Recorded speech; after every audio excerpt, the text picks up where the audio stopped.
Are you sick of government lackeys who say you didn't build that? Are you tired of elitists who think you need a government permission slip for everything? Everything you do is an A to B conversation, and the government should see their way out of it. Create true free markets by adopting the BIPCOT No Government License. The BIPCOT No Gov license allows use or modification of any product, service, or software except by governments or government agents. Go to bipcot.org. That's Bravo, India, Papa, Charlie, Oscar, Tango.org.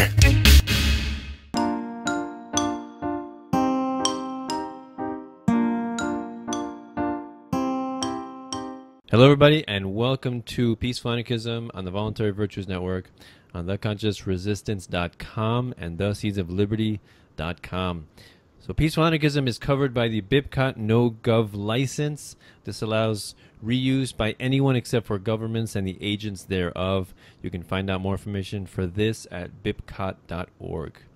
So today we are pleased to have Tyler Bloyer coming in from Utah. He's a peaceful parent, father, and truth seeker. He's the host of Liberty Lifestyle podcast and the founder of Salt Lake Freedom Hive. And you can find his work on tylerbloyer.com. Links will be in the description. So we're going to talk a little bit about his path to voluntarism, what has influenced him along the way, and what is Liberty Lifestyle, what is the Salt Lake Freedom Hive, and perhaps his approach to peaceful parenting. It's always cool to talk to more and more peaceful parents, because I think that is the foundation for truly disseminating this philosophy. You know, when we create the next generation of logical, rational, kind, compassionate, loving human beings, there's nothing that can replace that. So, so Tyler, thanks a lot for coming on the show. Absolutely. I appreciate you having me on, Danilo. And I appreciate you appearing on the Liberty Lifestyle podcast for my second episode of that new project. It was a pleasure having you on. There's a reason why you're one of the first people I reached out to. It's because I have been influenced by your words and your work. And like we were talking about earlier, even your 10-minute little brief videos that you put out. I love those personally. I think they're great. And you clearly state what you're trying to say there. And yeah, I like being on the Peaceful Anarchism podcast. I appreciate you having me on. Sure, no problem. Yeah, I've been putting those out since last year in a couple months now, almost coming up on a year, and it's really enjoyable. You know, it's like I pick out certain things in life that get me thinking, and I just kind of extrapolate on that. And some of my close friends are like, "Are you sure you're not reading from a script?" I'm like, "No, not really." The words just come to me, you know, and of course being outside in nature is even more inspirational. So it kind of sucks when the weather's bad and I'm forced to be in my house or in my basement. So but yeah, those are really fun to do. So yeah, please let's talk a little bit about before we get into what you're doing now, how you came to voluntarism, your path. And then we'll get into later your influences and you know what YouTube channels and authors or other podcasts influenced you along the way. Yeah, absolutely. So voluntarism for me, or anarchism, or peaceful parenting, unschooling, even to me, these are terms that we kind of have to use to publicly address the issues that we're trying to address.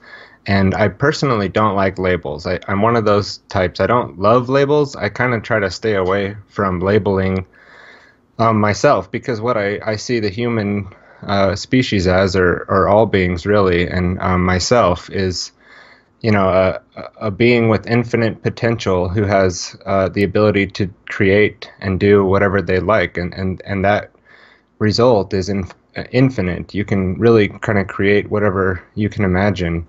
And voluntarism, anarchism, like I said, are ways for me to reach out to my public circle, to my immediate sphere of influence, and talk about things and concepts and philosophy, to boil it down to and that's where the label comes in, to something that you can categorize that at and define.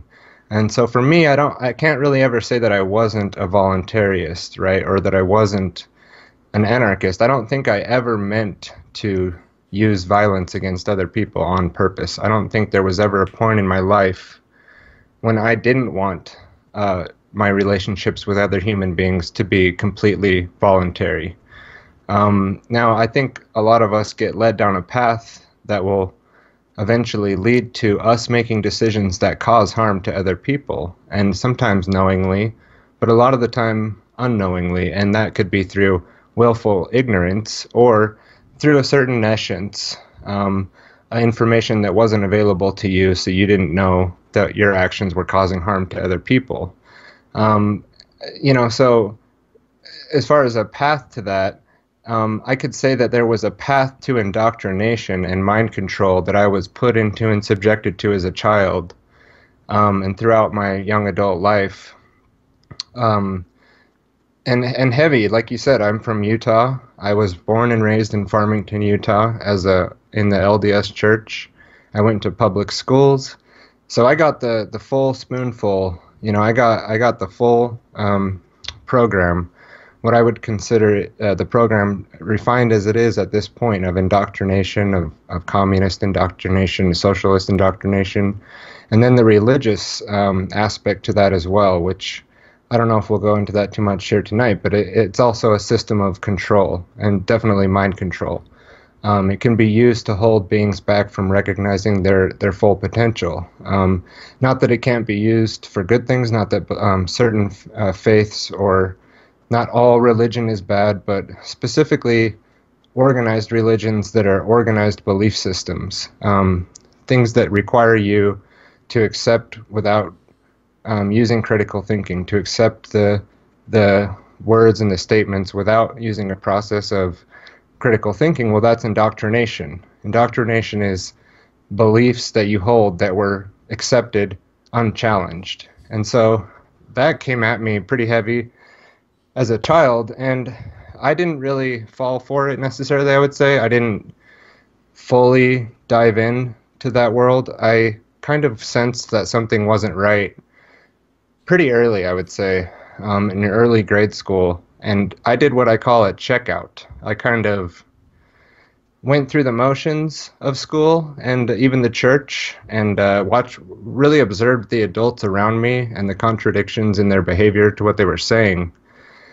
And like I said, I called it kind of a checkout. I just coasted through that period and knew that I didn't really want to fully dive in and climb the ladder and be one of those in public school or in even private schools that you see that just jumps in and just starts climbing the ladder really fast, and they want to get all the A's and accelerate the best they can. And not that those are negative qualities, but it can be if you're doing it for the wrong reasons, and if the system that you're doing that in is not meant to serve you ultimately in the end, then it's actually quite foolish to give it your full attention and energy. And I didn't know all this as a younger child. I think that it was just maybe an intuition, you could call it, or like I described it, just kind of checked out. And that happened all the way up until, when I was 14, I left the Mormon church.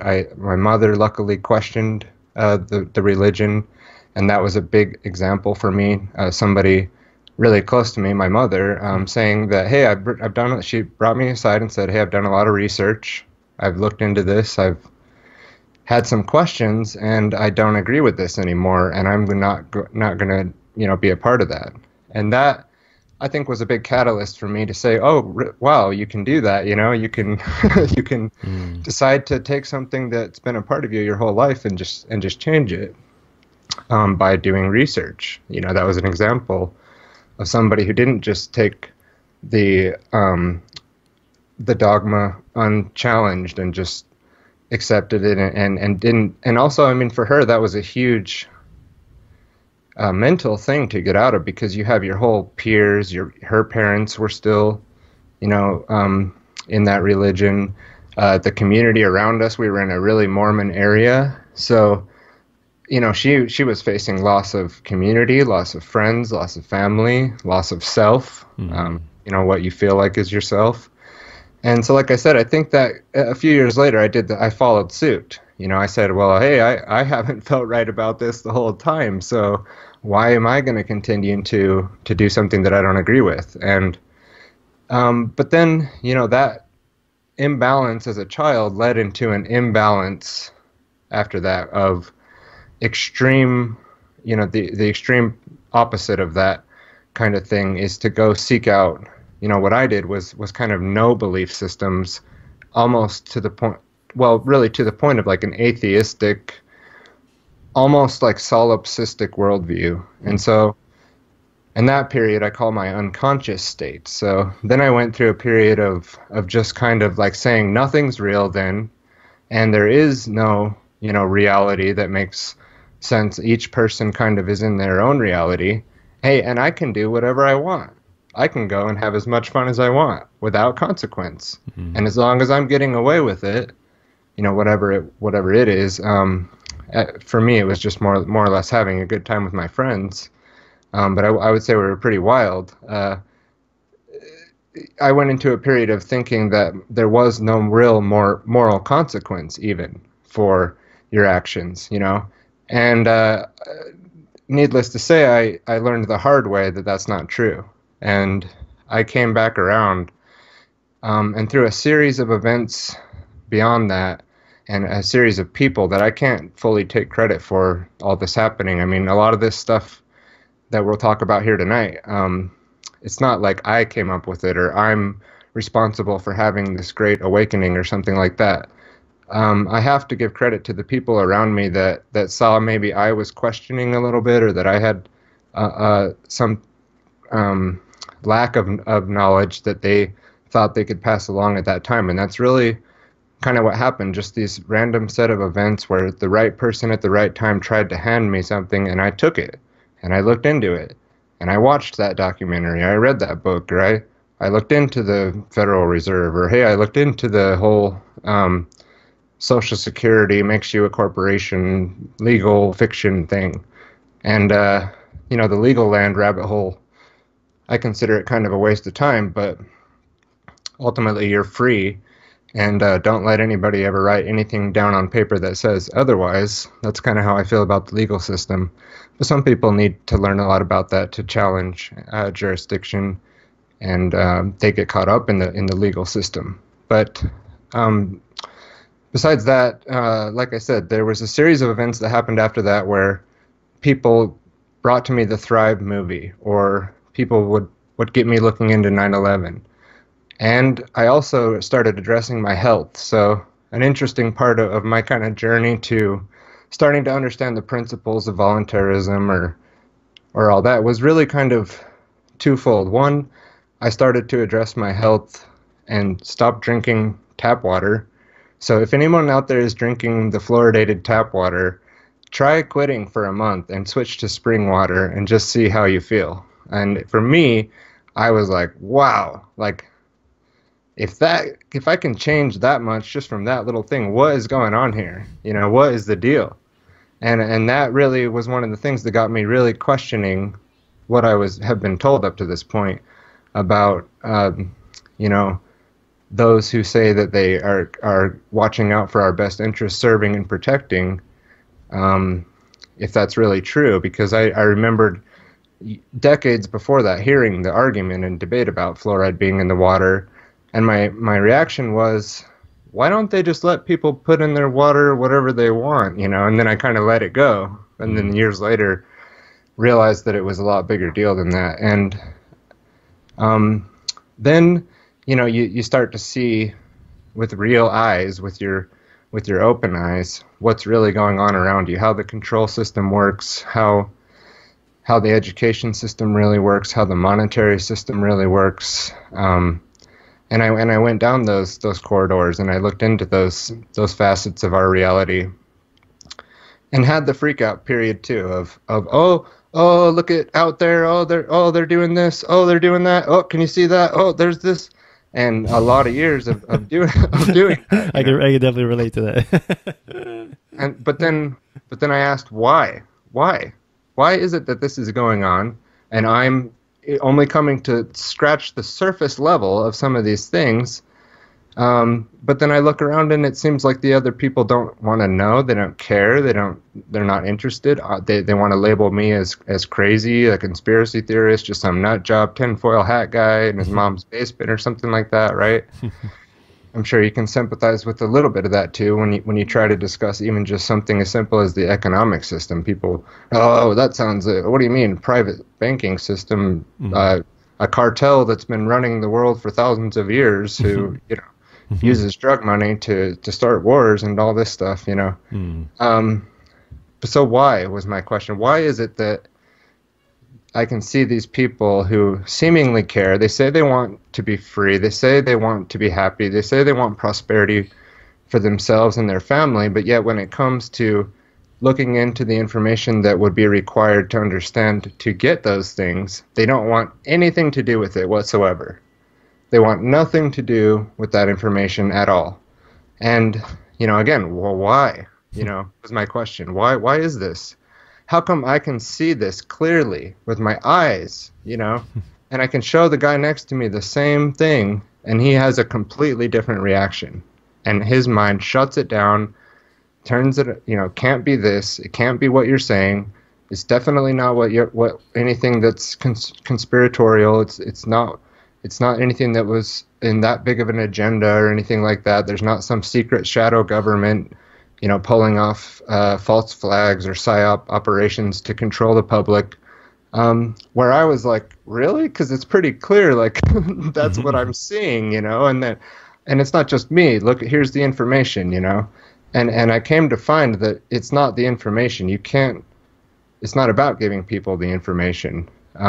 It's not about getting them to see the stuff that you saw, or even the researchers that you've researched, or it's way more than that. And so again, why was my question? Why is this? And at this point, I hadn't found voluntarism. I hadn't found the philosophy of anarchism, but I did want to know why.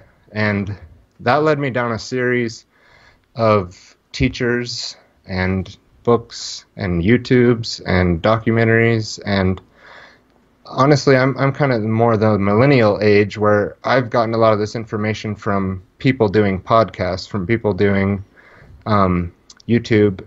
Reading books is difficult for me, I'll admit, but I still do listen to a lot of audiobooks, and I still do read, some of the greats write on their books, like Nietzsche or Hegel, different philosophers that their books are kind of hard to find. I kind of like collecting stuff like that. But what I came to find through all that was the ultimate end why, and this would take probably another 2-hour presentation to really explain, or to get people to see why I came to this conclusion, was that people are kind of in a condition of self-loathing, that they ultimately, in the end, don't actually love themselves, which is it's sad to say and hard to admit, but I had to admit it myself personally, that I was not shown what real, love was, and wasn't able to love myself because of that, and that the conditions that we are in as a whole in society are ultimately caused by self-loathing due to trauma and parental abandonment issues. Not just physical abandonment either, but mental abandonment, or physical abuse even can cause a schism in the child to not want to be close to their parent. But so parenting, so a lot of it with what you do on your show, or stuff that I've talked about on the Liberty Lifestyle already, we focus on parenting because we see it as such a huge solution to the problems that we're facing in the world. Well, why do we see that? Well, the reason why is because there's a cyclical thing happening on this planet right now in family relationships. There's a cycle that's continuing, and it doesn't have to be, like I said, just physical abuse. There's a form of mental abuse and mental abandonment that can be put on a child to continue the cycle. And if you didn't heal from this throughout your lifetime and then went and had kids, then you're most likely going to continue that cycle. So that's happening on a massive scale, and most people aren't going to admit that to your face, but ultimately deep down inside there's a form of self-loathing going on there to cause the cycle to continue, because no one would support external government over themselves. No one would support violence against other people. No one would really just turn a blind eye to these wars going on, to the terrorism that our own government does to its own people. Those things would not be occurring with a human species that the overwhelming majority of people truly loved themselves and truly saw themselves as sovereign beings who wouldn't tolerate that sort of a thing. So you can say that I'm wrong. You can say it's not true, that the vast overwhelming majority of people do love themselves. And what's this guy talking about? He can't be right. But when you look out at the external conditions and you really study it, you can't, there's no way you could deny that. And go ahead. No, go ahead. Sorry. That's it. I know I'm kind of going on, but that's right. So after all this, I'm going down this little bit of a rabbit hole, or breaking out of the matrix or whatever, and seeing things for what I consider to be more along the lines of what they actually are. And then I came to find certain people like Larken Rose came up into my radar, right? And I'm hearing Larken Rose on the Peace Revolution podcast, and it's a Richard Grove's podcast, one of the best out there, I think. For recontextualizing history, as he calls it, which really helps you break down these questions I had of why. It really helped, like he says, recontextualize what I had been completely, given the wrong story, and then to go back and see kind of how this came about, how this whole control system comes about, but never forgetting that first part, that it's because of what's going on inside people. That's why we're getting this outside reflection of what we're seeing. And we can never forget that it's not just them. It's not just out there. It's not just the Illuminati. It's not just the Rothschilds. It's not just the Queen. It's not just any of these Skull and Bones, the Freemasons. It's not just that. They're only doing what they're doing because most people are asking for it. They're begging for it. They're demanding it in a way. And it's because of this internal problem that people have. They're not doing the work in here. They're reproducing, raising families in this same mindset of self-loathing behavior that just takes tyranny, that just takes slavery and doesn't do anything about it. Those are self-loathing individuals, and never forgetting that. But then hearing a Larken Rose come in, and I'm like, who's this guy? What is he talking about? Richard brought him on the show with this lawyer, and they were having a little debate about statism versus anarchism. And I remember specifically, I was on the lawyer's side for like half of the argument. I'm like, yeah, this guy, what is he talking about? But Larken has a way of addressing statism and putting it in a way that makes sense. And I remember that very specifically, I was in the shower even listening to the podcast, I remember it. And then shortly after that, Richard brought on Mark Passio and people out there may not like Mark Passio or his work or his angle or his style, but as far as natural law and anarchism and these things, he's also very good at explaining it in a way that makes sense, in a way that really can't be refuted. And then you suddenly say, well, that's what I'm an anarchist, right? Because all anarchism means, or all anarchy means, is without rulers, without masters. So, an from the Greek prefix without, an, an archon, or archon is master, right, or ruler. So an archon, or anarchy, is without rulers, without masters, and without slaves. So no masters above, no slaves below. Okay, well, that's what I am. I don't want a master. I don't want anybody to rule over me, and I don't have any intention to rule over anybody else. So I'm an internal monarchy with, or an internal monarch. I have one ruler at home, but external anarchy. I don't desire to have anyone rule over me, and I don't desire to rule over anyone else. So that makes sense to me. I don't need to wear the T-shirt. I don't need to, tell everybody that they need to be an anarchist. But to me, anarchism means reality. To me, it's the same as truth. To say anarchy is to say the truth, that which is. It's reality, right? So what do you think about that? Awesome. You touched on so many points. Let's see. What was some of the my favorites was how you were saying that most people consider themselves to be moral agents. Good, decent people, right? Most people consider themselves knowledgeable on what is right and wrong. And when we talk about, when I tell somebody, yeah, I talk about morality, like, yeah, I know morality.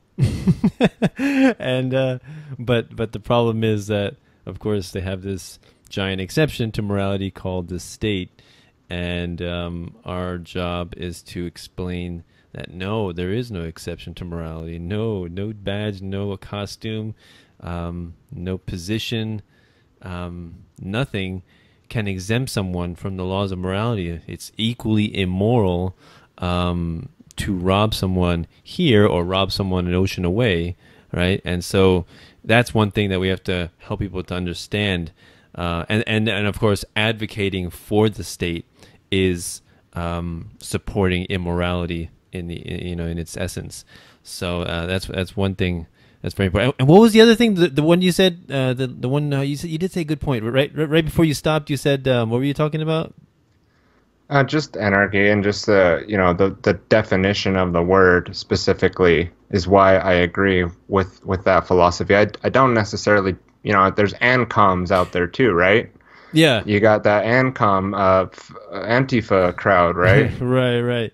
And the idea of I don't know if I heard it from you first or it was someone else, maybe, I don't know.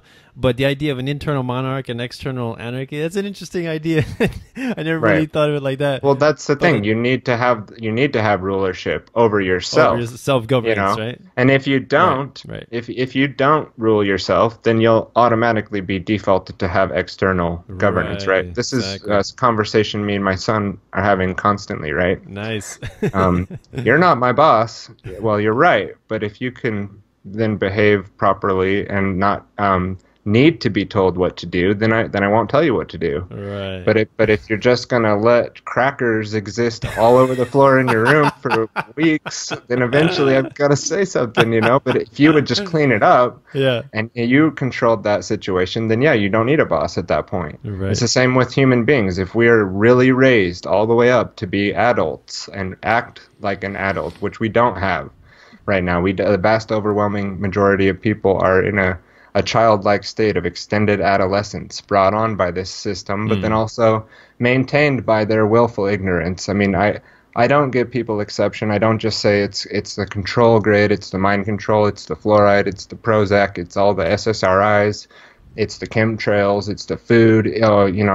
Hey, we have to have it this way. No, we don't. We don't have to be in these conditions, and it's simply the choice of those people to want to remain in that condition that keeps things the way they are. So yeah. And the other thing you said was about the central bankers and the Rothschilds and the Freemasons and Illuminati and all that. And it's kind of interesting when people focus on that, because I don't think that's even that important at all anymore. Because really, for me, the ultimate question is, where's the origin of power? How are these people so powerful, right? And the way I see it is the vast majority of people who believe them to be legitimate give them power, right? And just like in the Game of Thrones, I think the guy was telling, what's the short guy in the Game of Thrones? I forget his name. I know who you're talking about. Yeah. The wise man says, when it comes to power, a small man can cast a very large shadow, right? Because it's not really about, it's not really about strength. It's not about being able to be, being able to personally kill people. No, it's about people legitimately believing you are their rightful ruler. And if you can have people believe that, you have great power. And talking about your government schooling, what is the origin of that belief is, first of all, it's parenting, right? Being raised by your parents to believe that that's legitimate, and then schooling just enforces that even more powerfully, right? 15,000 hours of harsh indoctrination, and it definitely is indoctrination, since it's like It's like you want to figure out what the agenda is for something, figure out who's funding it, right? I think I mentioned this on your Yeah, that's right. right. If you got Coca-Cola funding the schools, what do you think they're gonna promote? Right. so it's a government school, so what do you think they're gonna promote? So yeah, it just only makes sense. And it's really great. I love hearing people's journey to volunteerism, because it's like, and that's amazing about your mother. She made that decision to separate herself from that community, even though it came at great cost of maybe friendships and close bonds with other people that she's probably developed over years. But in the end, it tells me that what she values is being logically consistent, and her principles, and being true to herself, right? And she doesn't just value the community for community's sake. It's right. It's all about being logical and being consistent. And it reminds me of a quote that I love to use by Emiliano Zapata, a Mexican revolutionary, right? Which says, "I will die a slave of principles, not of men." Yeah. And I love that. I love that quote. You said that recently on another one of your shows, and I went and I found a meme and I put it on some of my pages that said that guy, and I looked into his history a little bit, and it's pretty interesting that he had some anarchist influences around him. I don't think he was like a completely non-statist guy, but very rebellious against the oppression of his people, and saw a lot more of the problem than most. Awesome. And I really liked that quote too that you had brought up. Yeah, it's a good one. Oh, because it's true. And that's where we should put principles first. Yeah. Those are first things. A principle is the first thing, right? So if you don't put first things first, and like he said, if you allow yourself to be a slave of men, then yeah, you'll die a slave of men. But he was saying, I'll put my principles before that, and if that kills me, at least I'll die a slave of those things, and not a slave of other men dying at their hands. Right. I really do think that was a powerful quote. It brings a lot more up into it than people really look into, I think. But yeah, and again, speaks to self-governance, and choosing that you must be the number one ruler of yourself, in terms of self-ownership and taking responsibility for your actions and the consequences of your actions. And so yeah, very empowering. So please, get into your Liberty lifestyle and then the Salt Lake Freedom Hive and what those are about.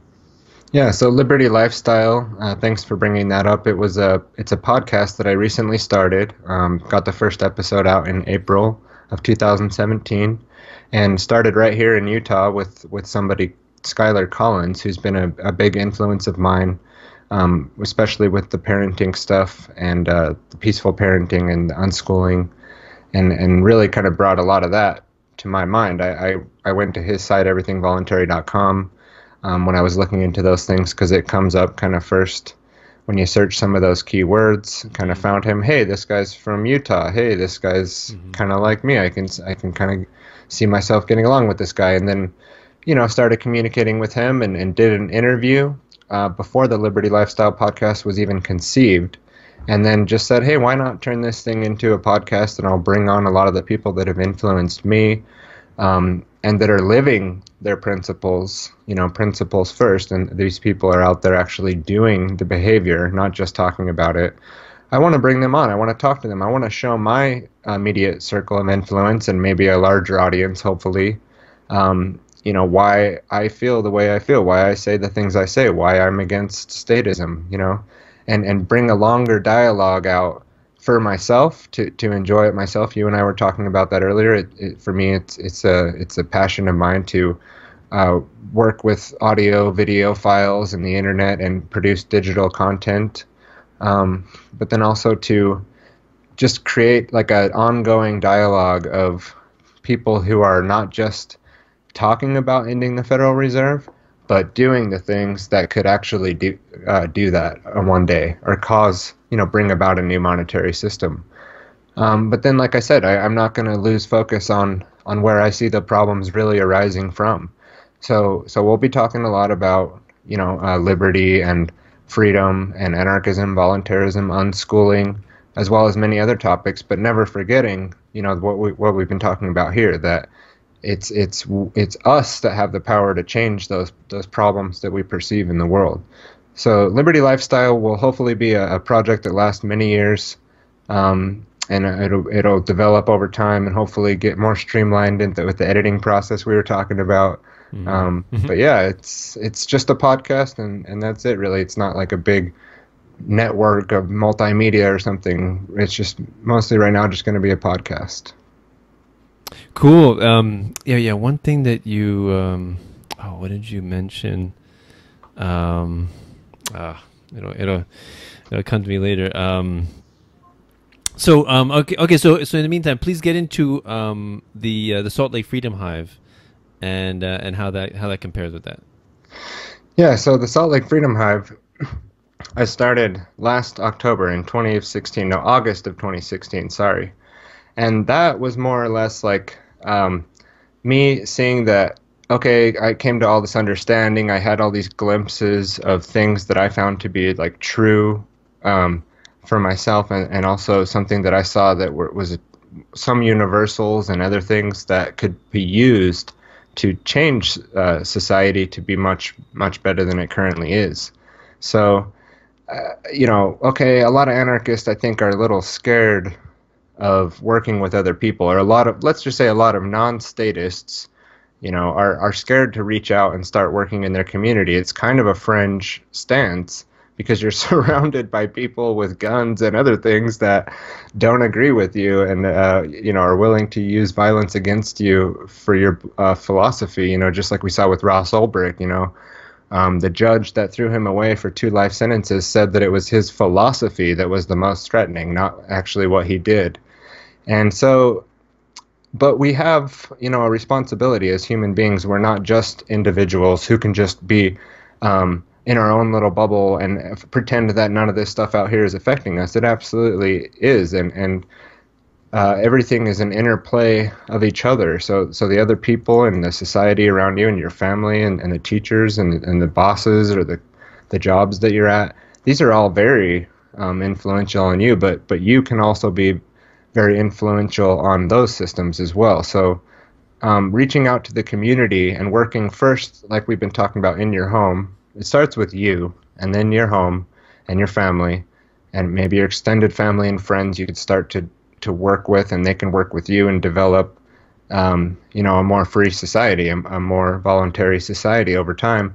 But then we have to take it out a level beyond that and reach out to our community. So the Salt Lake Freedom Hive was first me just putting ideas out on paper in a blog that could be targeted to the local community. But while I was researching that project, I kind of came across Freedom Cells. I came across Derek Brose's work, Bob Podolsky, his book Flourish, with his Octalog and Holomats approach to what we're calling freedom cells, which are decentralized groups and a way to organize in a decentralized manner who work to bring about a voluntary society through the community. So, and they're also used as like a mutual aid, mutual benefit group for the members in it that are all seeing the problem with the state, but that want still to have protection. The big question, well, don't you want, who's going to protect us, and who's going to build the roads, who's going to do this and that? And we're like, well, we are. We're on cell 411. Tyler, what do you hate roads or something? Like, what's wrong with you? I personally love roads. I do. I love the grid. I love the market. I have nothing against being protected. I have nothing against any of those things. I have a problem with violence, and I have a problem with predatory systems of control around us that demand me to participate when I may choose not to, and then threaten me at the point of a gun in a cage to comply, right? Mm-hmm. So they're the violent ones, and me not liking the roads, even if I hated the roads, would still not be, it would not legitimize taxation whatsoever, right? No. Because we don't need roads. Eventually we'll be in our spaceships flying around and say, you don't, I have to pay property tax over here. Okay, I'm just going to go over here, Right. And we won't need roads eventually. But even then, people will build the structure. People will create the infrastructure. People have always built those infrastructures, and so they still do. There's not some magical person named government that creates roads, right? It's usually companies that aren't even part of the government. They're just contracting with them, and it's always been people, and it'll always still be people. And in a non-violent society, people will still need to travel. So it'll still work out. But now I forget where I was going with that. So give me back on. Oh, I'm sorry. Sorry about that. Well, let me just say, I remember what I was going to say, but I also want to say an additional thing, which was the value of what you and I are doing as podcasters and content creators is powerful. And I think a lot of people tend to underestimate that. You know, they're like, what are you doing? You're just making videos and you're just making what is your goal? What do you expect to do with all this? And to me, the goal is to spread ideas, powerful ideas, to influence the conversation, right? To generate thought and debate. And, you know, that's how we achieve progress, is by challenging the status quo, right? Always trying to make something better, build something more efficient. And I think our conversations and podcasts with the various guests that we have on demonstrate that that's possible, that we can have a better world, and we don't need the violence of the state, right? The guns of government are entirely unnecessary and counterproductive. So yeah, the idea of spreading knowledge, spreading concepts is very much underestimated. You know, if you think about like wars, like you know, you ask somebody, why do wars happen? And they're like, well, this country declared war in this country. All right, you can look at it that way, but you can also say it's just an idea. Statism, it's an idea. It's an idea that my piece of dirt is better than your piece of dirt, and I'm willing to kill you for that. It's an idea, right? And so you change the ideas, and all of a sudden, you know, massive shifts in understanding and comprehension occur. And so it's very important that ideas are not belittled and downgraded. So that's the first thing. And the other thing I wanted to say is, you mentioned how people, you don't just want to talk about these things and you know, talk about how a voluntary society could be good. You want to actually start making it. you want to demonstrate to people that this is a real thing. You can live this way, right? And it's not just an intellectual exercise. And that's a very important concept, because I think it's so much more powerful that we don't just say how horrible the Federal Reserve is, or, you know, how horrible the Board of Education is.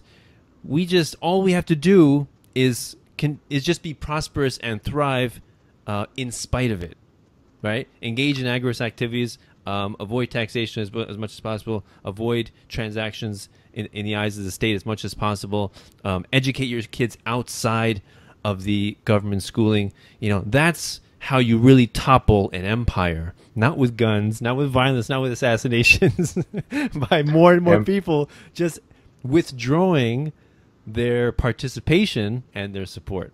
So yeah, kudos for that. Absolutely. No, and that's what both of those projects are all about. Like you said, I mean, it's powerful to be able to put a concept out that you've taken the time to vet, because we're not just spitting out garbage into the YouTube atmosphere that we're just coming up with on the random whim walking down the road, you know. So Tyler, how many cat videos can I expect to see on your YouTube channel?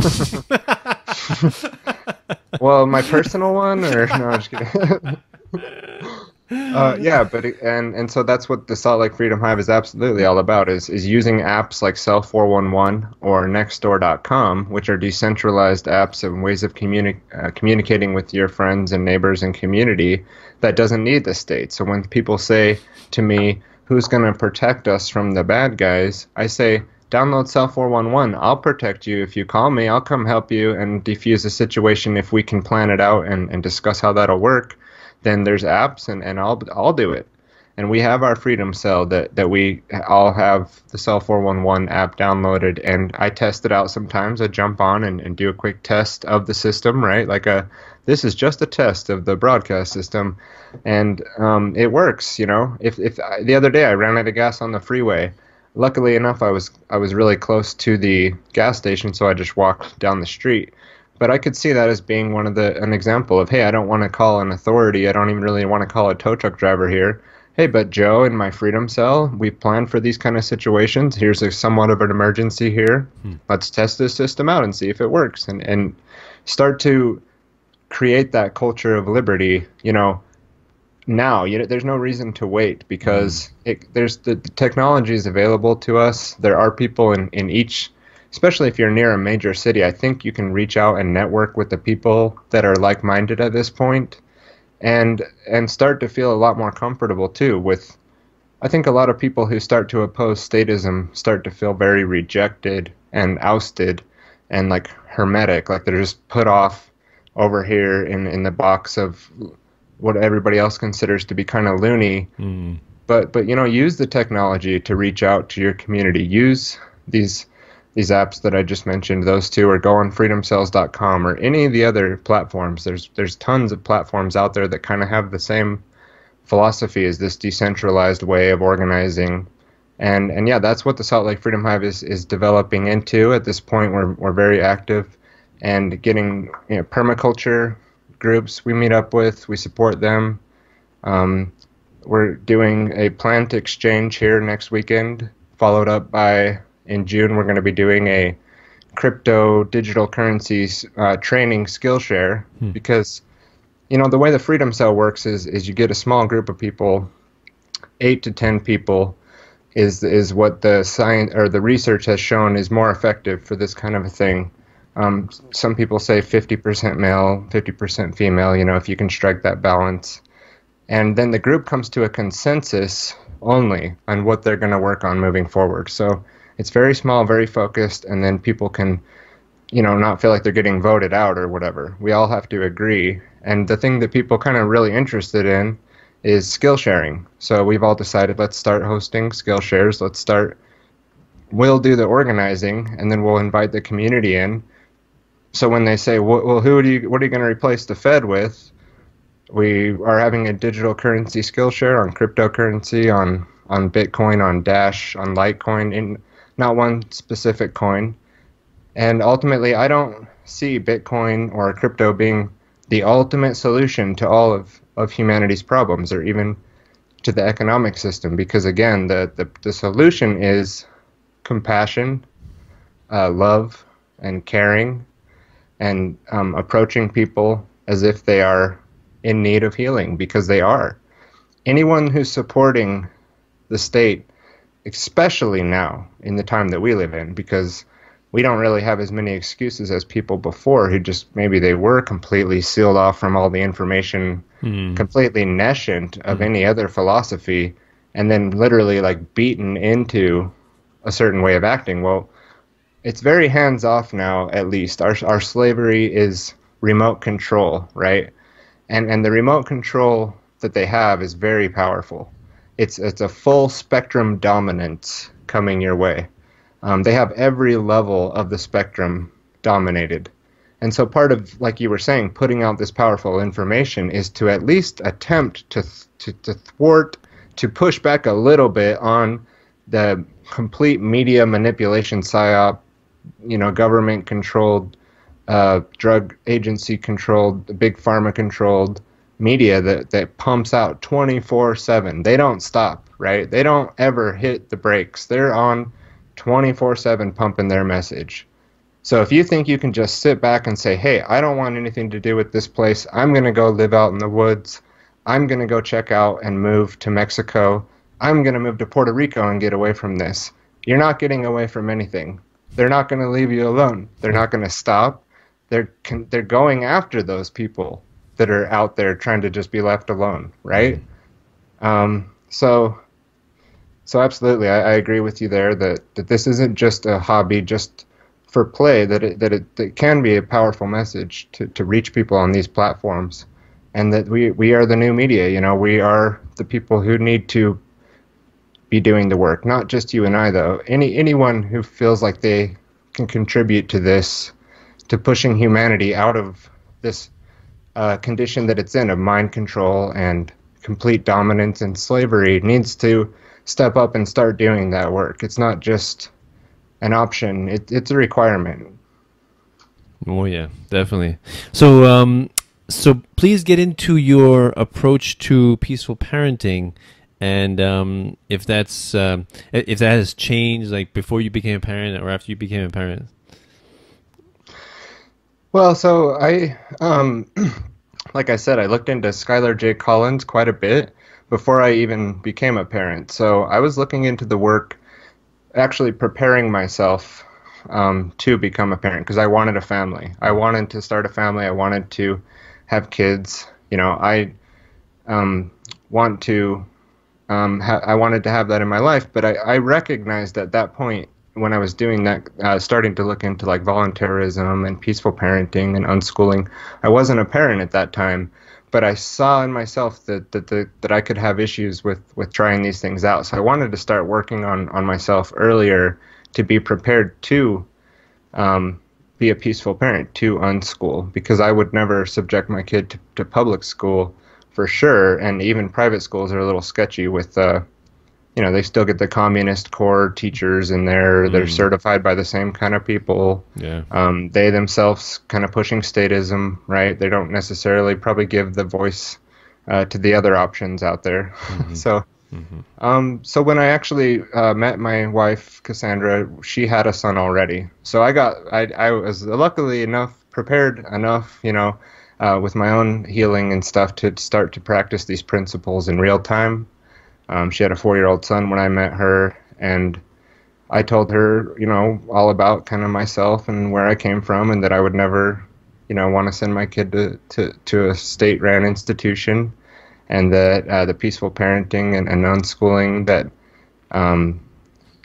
to me, I hope peaceful parenting becomes a term that's no longer necessary someday, Right. Because it is wrong to hit your child, and it is wrong to treat them like you own them, and that you can just do whatever you want. And if you don't give them the respect of the non-aggression principle, that's worse than not giving it to other people, because they're in your home involuntarily for the most part. They're not really there by choice, where you kind of are. They're there almost without choice. Well, basically without choice at all. So it's even more important to give them that respect, to treat them as a sovereign individual who has the right to exist in their body without being harmed. And spanking is harm. I've had this argument with people, surprisingly. They didn't see spanking as a form of harm. They saw it as what they said, the only way. The only way to properly teach a child. And they even gave examples of how there was no other way in this certain scenario to not spank my kid to teach him afterward. And I was like, really? There's no other way, right? Well, yeah, they just don't have the logic. They just don't have the reason. Well, there you go. There's the parenting. Right. That's your opportunity. That's where you come in. It's not going to be a 10-minute conversation. It takes years to get them thinking critically, to get them reasoning properly, to get them to understand why they shouldn't have ran out in front of that car. Right. But what hitting does is it's the easy way out. It's the easy way for the parent to teach a quick lesson to a programmable human being that will learn through pain about not doing a certain behavior. So yeah, it works. It's effective, but it's also traumatizing. It's the cycle we were talking about earlier. There's the continuing of that cycle. And then when they get older, they're going to feel like it's okay to do the same thing to their children and to other human beings. And the other human beings can do that to them, and it's okay. That's where that exception for statism comes. Because, oh no, you shouldn't hit Johnny, don't hit Sally, but if Dad hits you, it's okay. Right. If I hit you, if the teacher hits you, it's okay. Right? And then the exception for authority to abuse you physically is created. So if you don't, that's why I completely disagree with with even the slightest spanking as being necessary. It's not necessary. It's only necessary if you want to teach that child to be subservient to any external authority over them, even if they're using violence on them. And it is violence. Spanking is violence. So it's not necessarily that I have to label myself a peaceful parent. I'm just a nonviolent person. I like that you said. Why do we even have to use that term? So it's like, what do you support? Violent parenting, right? It's like very strange thing, and that's actually a wonderful way to describe voluntarism and anarchism.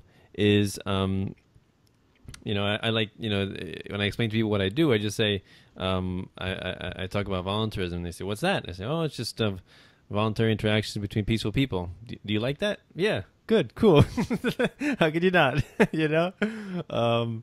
Or the way Bill Bupert would ask people.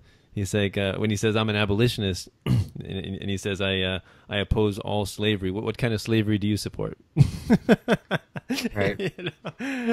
So That's I like the terms. The terms are good at getting the conversation going. Like I was starting this with the whole road to voluntarism, road to anarchism. Those are terms to be able to bring it up, and I think we should use terms like slavery to describe the conditions that most people are in. And peaceful parenting, or like you said, that's funny. Like, do you support the violent parenting? Like, maybe we start calling it that, because it's much more clear, and then they're on the defense, Right. And calling, like you said earlier, you mentioned that even supporting and advocating for government is supporting and advocating for violence, right?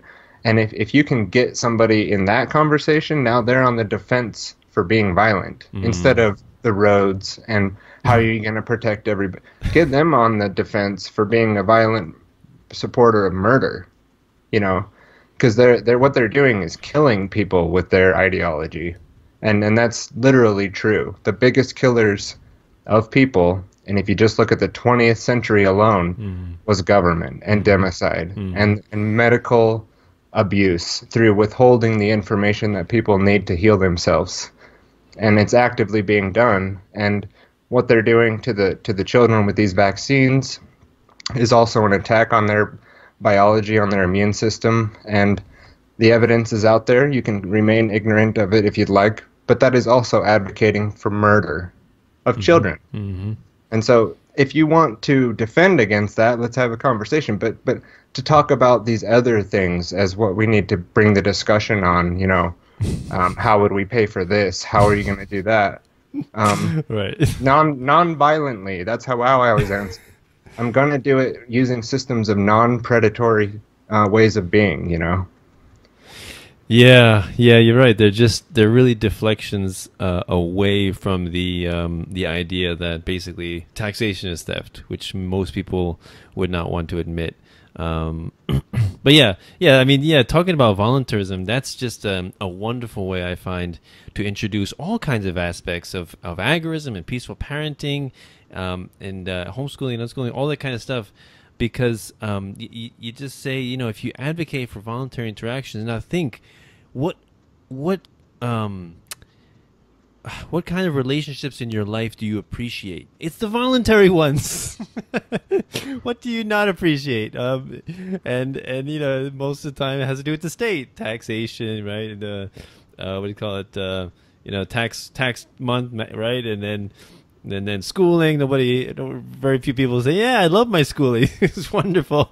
They force me to learn all kinds of useless crap. Yeah, the monetary system is a good place to start with people. That's another one, yeah. And I think you do a beautiful job with that, especially, and I think some of the reading that you've done in the past and the study and research you've done helps you on that angle. And it's a good angle to get started with people, but it shouldn't end there. And there's more to the problem than just the economy, but it's a great starter, because if you can explain how the Federal Reserve System works, most people would, no, I don't want that. That's horrible. That's predatory. These people are doing what? 30% of my energy a year goes to who? And to people you've never met, and they're not on the ballot, that's for sure. And they're not gonna be, and they are putting the people on the ballot in front of you that you're voting for, and so it's a good starter for sure. I think economics, and like you said, voluntarism as opposed maybe to using anarchism, depending on your crowd. Right. it's a much more diffused word. And well, yeah, I'm voluntary. I'm nonviolent. I don't want to be violent. Right. And then if you can slowly kind of ease in, well, you're supporting violence, Yeah. you know. But what about this? You know. Yeah. Economics is definitely a wonderful, non-threatening conversation to have with people. Just talking about, like I think I mentioned Mike Maloney, right? The Hidden Secrets of Money with you on my the last time we talked. Awesome content. Just talking about what's the difference between currency and money, right? Why were precious metals? Why were they in use before and they are no longer in use today, right? And what does the Federal Reserve have to do with that, right? And what is inflation, right? Simple concepts that get people thinking. And they don't have to get angry about it. They don't have to get, belligerent, because these are facts. This is what we live with, and this is the reality. Is the Federal Reserve is a monopoly on currency, but and then once you understand it, you can begin to improve your life. You can organize your life in a better way, because I think most people understand, like, about inflation, like the money decreases in value, although they don't tend to see it like that. They tend to see it as prices are constantly increasing. Yeah. And so they're like, yeah, I got to make more and more money, you got to invest, but I'm saying, but then when you tell people, like, what is it, like 2 cents, no, it's like $1 today is worth 2 cents, like in 1913, right? That's basically the devaluation. It's like almost dead. Yeah. And of course, there's other examples of hyperinflation all around the world that you can point to, right? Peru and Venezuela and Colombia and Weimar Republic. I love talking about that. The Zimbabwe hyperinflation, was it 2011? Wonderful educational opportunities to discuss with people about what happens, when the currency supply is hijacked by a central bank, and what essentially is happening is counterfeiting, although we tend to use these euphemisms like quantitative easing, currency creation, increasing the money supply. Well, even inflation, I didn't really think about this, but my buddy brought up to me the other day. He's like, even the word inflation is kind of confusing. They should call it deflation. And the word you just used, devaluation, is a much better term, because inflation almost sounds like, oh, it's just getting bigger, it's more. Right. And the people, it's just like the Federal Reserve System. They've used the same trickery there. It's not federal. It's not. They don't have any reserves, and the whole system that system word was put in to make people feel like there was checks and balances. It's a system. But just go back and look at Alan Greenspan saying on some live television interview that no one makes any decisions, that the Federal Reserve can't decide something different, and they can't tell them what to do. Right. He says we operate completely independent of any government. Right. And that's it's not federal. It's not, they don't have reserves, especially now, and it's not really a good system. But they use words like inflation to take away from what it really is: theft, slavery, usury, they're predatory. That's what it is. Yeah. There's a great book that I read. I think it's called something like how they control, like why currency is toxic and how they control you with it, something like that, by this guy McDonald and another guy. And fascinating book. And one thing I gleaned from that book was how you look at a dollar bill, and that in itself is a wonderful educational tool. And I have used that many times when I was working in my acupuncture clinic, and I would find a patient that I kind of vetted each of the patients, and I would see, okay, which person is a critical thinker and would be open to these ideas. And once I found someone, then I would go in the room, take out my dollar bill, and just go through, it says Federal Reserve note. What does that mean? Right? We call this a dollar bill, but why does it say Federal Reserve note, right? So then that's a good explain what the Federal Reserve basically, and then why do they call it note, right? It's a contract. It's an IOU, right? It's debt, exactly, right? And then what is this but a piece of paper with ink on it, right? So how much do you think it costs to print and transport this, right? And I ask them, how much do you think? and I tell them about 6 cents, right? And how much do you think it costs to print and transport $100 bill? And I'm like, 7 cents, because you got extra zeros, you got a little more ink. And then their eyes like open up. What? Really? That's what I'm like working so hard for. And you know, just yeah, just and I remember Mike Maloney in one of his documentaries. He was saying how he travels these different countries, and he would see, you know, the machines that they print the money, and it's just go a mile a minute, right? And it's like people work to death for that. And these politicians just printing, and they get just, you know, of course, they get first dibs, and they can spend on whatever they want, right? Because they're the politicians. And whereas the people are like slaving away for that, and so yeah, and so then the question becomes, okay, so if I know there's inflation, and I know my money's being devalued, my currency's being devalued, where do I put my wealth? And that's the real question. How do you protect yourself, right? Everybody wants to know that. And so then you got to go into I go into the whole history of precious metals and artificial versus artificial currency versus natural currency or forced currency and state currency, different things like that. And then why is gold and silver? Why have they been hailed king as money, as the ultimate preserver of value? So yeah. Yeah, and I think I kind of want to know why. I mean, I think money itself is another belief system. It's something that we've taken without question and just accepted as truth without looking into it more thoroughly. And there's nothing wrong with it as a tool for human beings to interact with each other with, but still, it's only a belief system that gives it any value. The true value is in human beings. Human beings' infinite potential is what the value.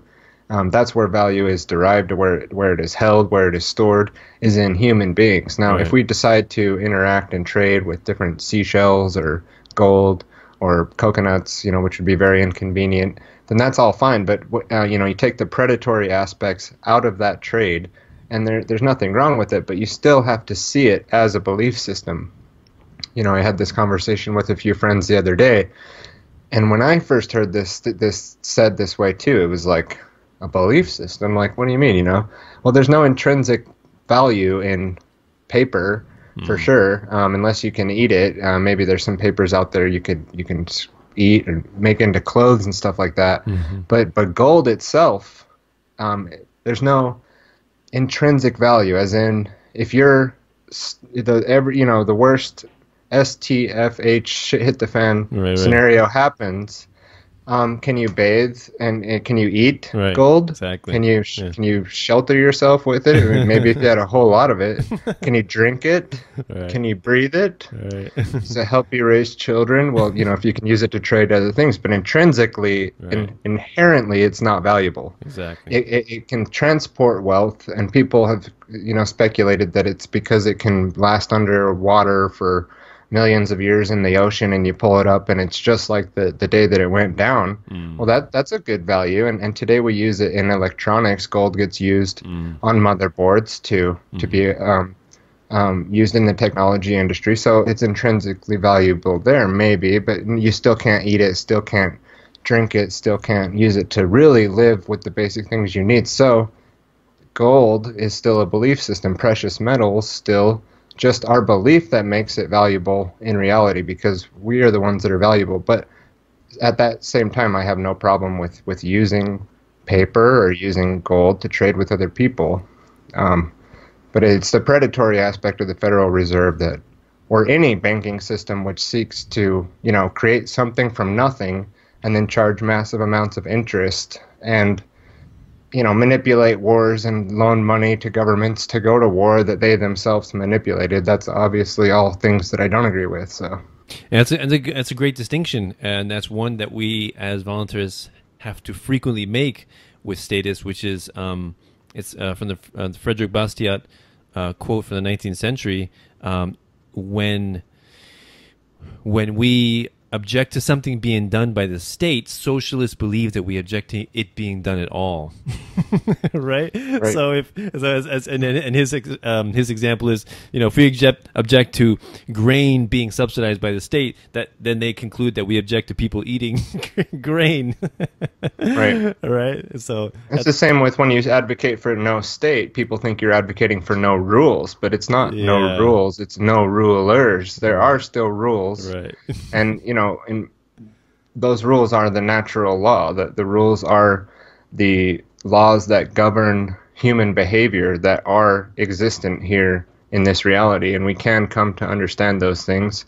And I'm not, I don't know if you're like into natural law or if you feel like there's some construct of laws that govern human morality, but I see it that way, and we're not advocating for no rules. Mm-hmm. It's no rulers, and that's a big one. And for anarchists, you might be, yeah, of course.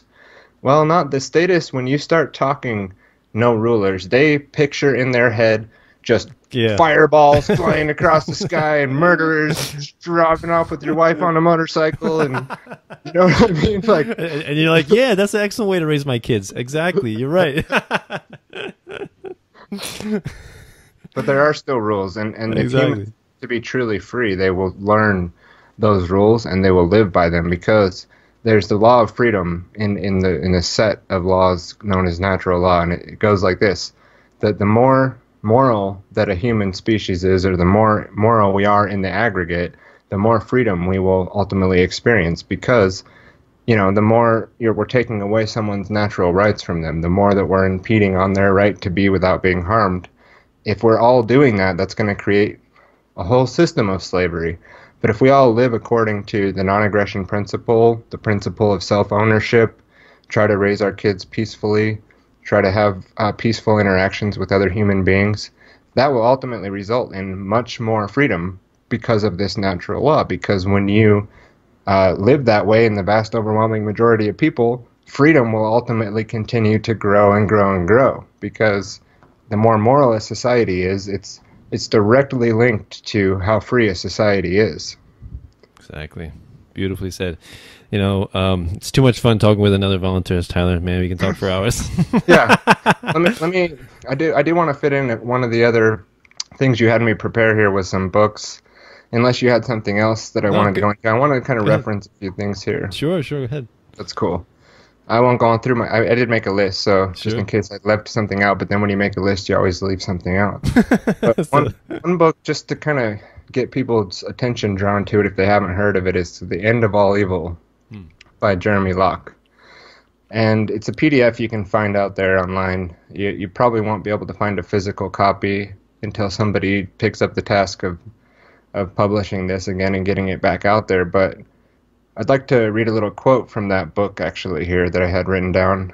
And when he's talking about evil here, he's talking about anything that opposes that infinite worth of the human being. So anything that takes away from that value is what he's defining as evil. So it's not some Christian conjuring that you should have up in your head about a satanic evil thing. He's talking about freedom is freedom. Anything that opposes that is evil. And here he says,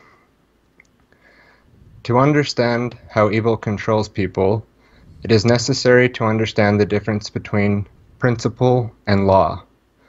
A principle is a truth that creates freedom, and a law is a lie that creates slavery. Principles describe reality.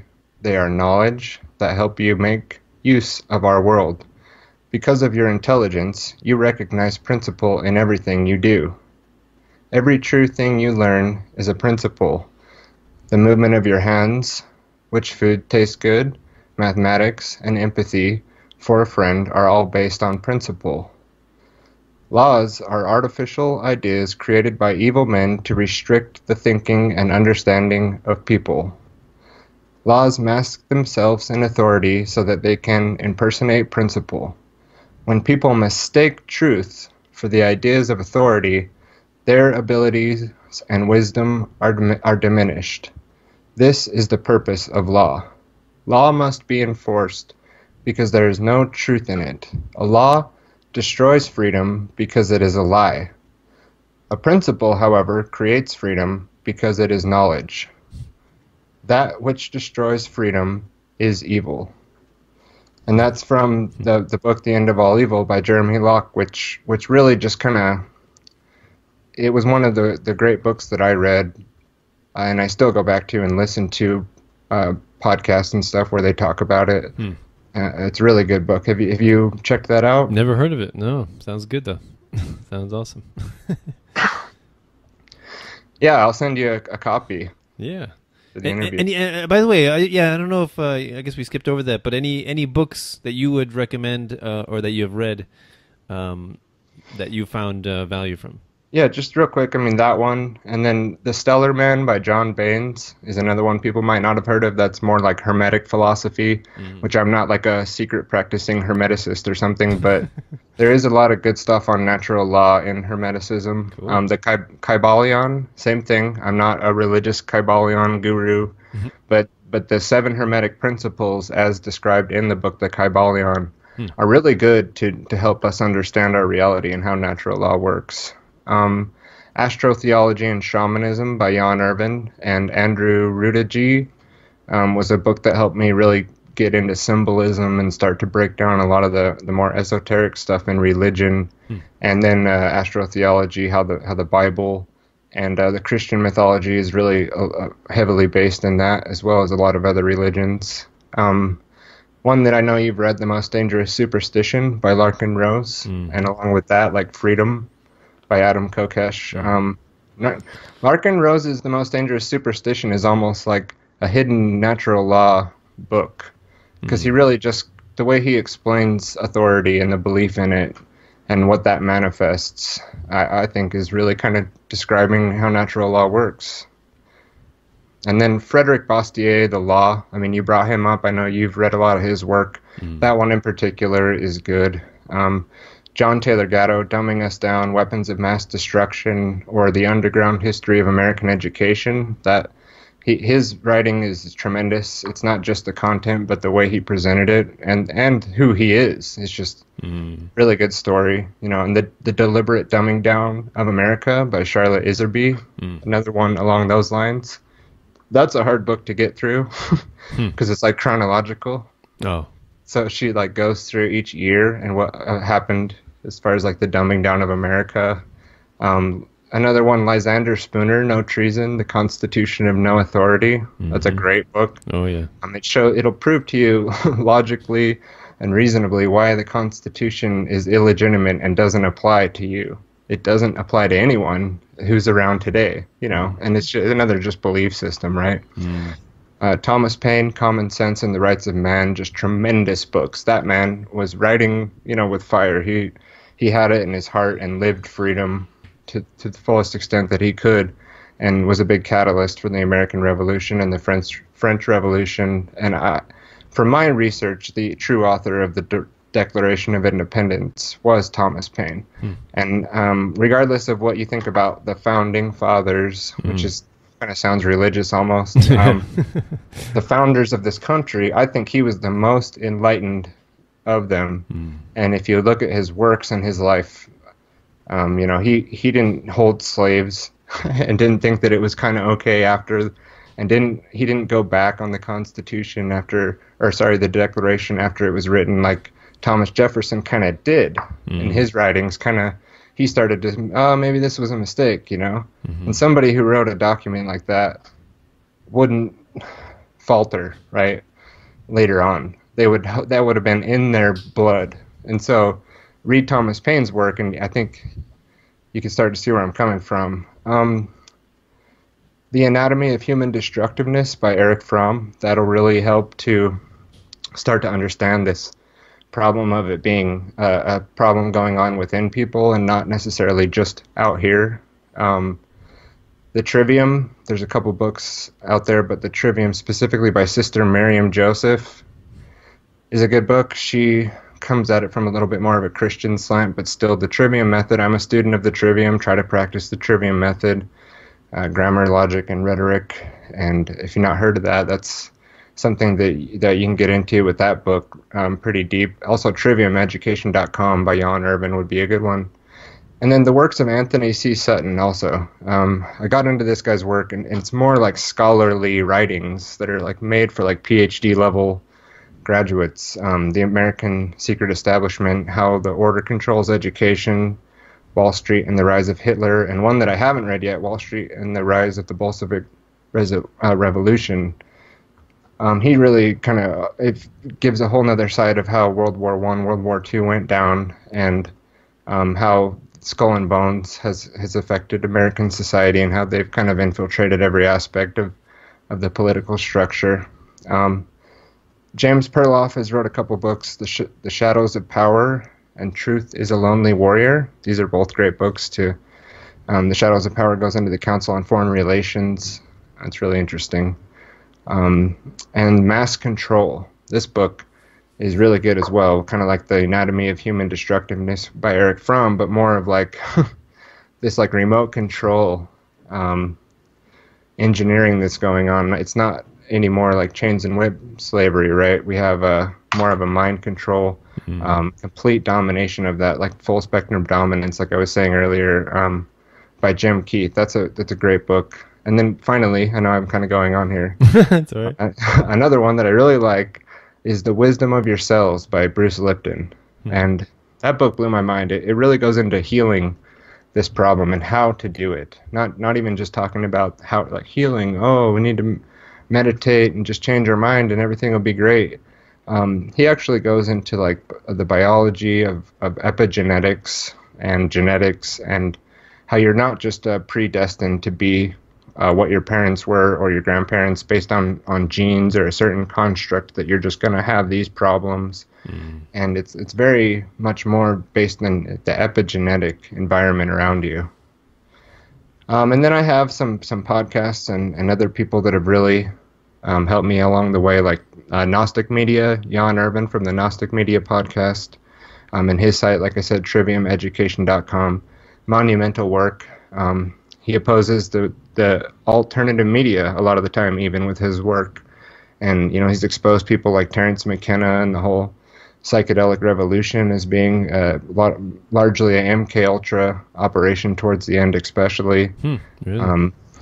Yeah, you'd have to look into his work. Richard Grove from Tragedy and Hope, Peace Revolution podcast, 9/11 Synchronicity, great podcast to go through. James Corbett, The Corbett Report, excellent work coming from him. Mark Passio has been a big influence for me from whatonearthishappening.com. His work on natural law is just key, regardless of if you don't agree with everything Mark says. At least check out the Natural Law Seminar. Manly P. Hall, David Icke, Michael Tessarion, Jordan Maxwell, Ernest Hancock from Declare Your Independence. He's a great liberty guy. And check out his little Stitcher or his archive, or go listen to Declare Your Independence by Ernest Hancock. It's really kind of an upbeat take on what's going on. The movie Thrive, a great documentary that changed my life. And this guy, I kind of want to give a little second here, is Lennon Honor. And Lennon Honor is he's a father and a researcher and puts out his own content. He had a podcast called The Visions of Manhood. And it's kind of hard to find, but if you can find the Visions of Manhood podcast, especially you younger guys out there, it really affected me. And this guy, he just comes from a place of, it was almost like the person who really finally raised me. I wasn't fully raised, and I came across the Vision of Manhood podcast, and the way Lennon talks about, it's definitely more of a man type podcast, but he's a man and he's talking about the problem from that angle and starting in the home with your children, but being a real adult first before you try to do that, if possible, hopefully. And then the last guest on the Liberty Lifestyle podcast has the Free Your Mind podcast, and that's a great eclectic work of guests that he's brought on to free your mind, really. I mean, go through that and strap in. That's all I got to say. Awesome. So please reiterate how people can reach you if they want to follow your work. Yeah, well, we already mentioned, TylerBloyer.com.